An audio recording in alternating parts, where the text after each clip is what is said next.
आज एते सारा सफा कौन पाई करिया पड़िला चल तुम मानू भी कहूँ। हाँ तो मुझे आपंकर ढेंकानाल झी आउ अनुगुल बहु वेलकम करुच्ची मोर आउ गोटे नुआ मिनी ब्लॉग को जमती कही हजबैंड सप्ताह 2 दिन छुट्टी रहे तो जेहेतु एबे खरा दिन चलती तो तांकर ड्रेस सब बहुत असना हो प्लांट एरिया से जाऊँच माने जानी तो केते डस्ट से आज गोटे दिन छुट्टी मिली तो बहुत सारा सफा करिया पड़ी था तो सफा एपटे वाशिंग मेसीन होपर मो हाथ में भी सफा होता गोटे बाल्टी लोड़े सुखाइबा भी जाऊँगी तो सब काम सरला परे मु गाधे सारिकी टिके छतुआ खाइथिली कहीं ऑलरेडी बहुत टाइम हो जाता पुणी मत रोषे भी करार थिला मो परी आपण मैंने भी स्ट्रगलटा कौन जापर गरम रे रोषे करवा केते जे कष्ट तापर पुणी जो भात गालिबा समय जो भातर जो बांफ बापालो जो कष्टकर तो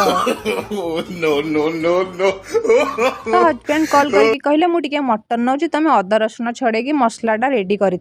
तो गोटा धनिया आउ पोस्त आनी कहले यहीटा देकी मटन रे राध आज केमती लगुच टेस्ट करिया तो मुझे भी रांधि नी एटा फास्ट टाइम तो सकाळु मु छतुआ खाई जेहेतु रही जाइली तो भोक मत लगिला तो मुझे पखाड़ नहीं पखाड़ आलू पोटल भजा आ बैगण चकटा तो मु आग पेट को भल भाव शांति करदेली तापर लगी पड़ी मटन रोषे तो प्रथमे मुझे गोटा मसला लेती आपड़ तो नॉर्मली रेसिपी जानी मुझे अधिकटा कौन कहबी हेले भी टिके देखी नियंतु मुझे एक्सट्रा किसी गोटा धनिया आ पोस्त दे करुच्ची जहाँ कुह सांग मैंने गरम रे रोषे करिया बहुत कष्ट देखुना एत गरम जे लास्ट मुझे बरफ गुड़ा मुहरे घसी पकाउची